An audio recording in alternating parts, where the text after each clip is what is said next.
कार्तिक महात्म 32वां अध्याय। कथा शुरू करने से पहले हमें गणेश जी महाराज जी का ध्यान करना चाहिए। हाथ में फूल चावल लेने चाहिए और कथा सुनते समय कहानी का हुंकारा जरूर भरना चाहिए, जिससे कि संपूर्ण कथा का फल प्राप्त हो सके। बोले गणेश जी महाराज जी की जय। एक बार विनायक महाराज जी कुलिया में दूध और चुटकी में चावल लिए फिर रहे थे। कोई मेरी खीर बना दे, कोई न बनावे, जरा से दूध चावल की कैसे खीर बने। एक बुढ़िया बोली, ला बेटा मैं बना दूं। विनायक को बुढ़िया ने घर में बिठाया और बोली कि लोटा लेके चल दी। विनायक जी ने कहा कि बुढ़िया कहाँ चली। बोली बेटा दूध चावल खांड लेने जाऊं हूं। बोले अपने घर में दे। घर में देखा तो दूध के टोकने भरे हैं, चावल की परात भरी है, पतीला भर के खीर बना ली।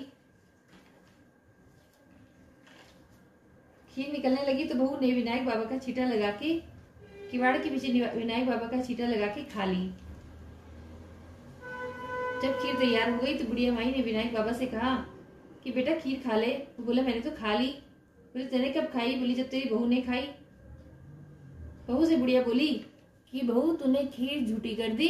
बोली हाँ मां जी, खीर निकल रही थी, मैंने विनायक बाबा का किवाड़ के पीछे छींटा लगा के खा ली। अब बुढ़िया माई बोली कि विनायक बाबा इस खीर का क्या करूं। बोले खा ले और बांट दे। अब बुढ़िया भर भर के कटोरे खीर बांटने लगी। सब लोग चर्चा करने लगे, कल तक तो ये भूखी मरती थी, आज खीर कैसे बांट रही है।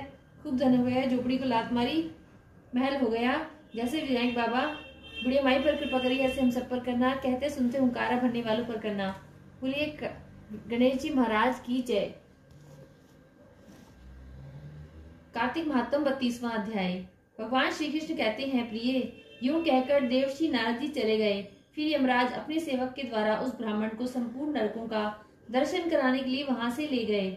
इसके बाद यम की आज्ञा का पालन करने वाला प्रेतराज धनेश्वर को संपूर्ण नरकों के पास ले गया और उनका अवलोकन करता हुआ इस प्रकार कहने लगा।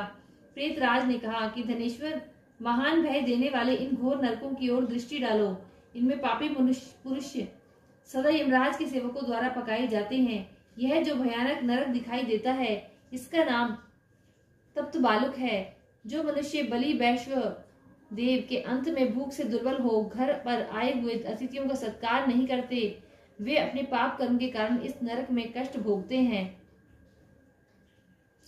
जो गुरु अग्नि, ब्राह्मण, गौ देवता तथा मूर्धाभिषिक्त राजाओं को लात मारते हैं, वे भी पापी यहाँ दृष्टिगोचर हो रहे हैं।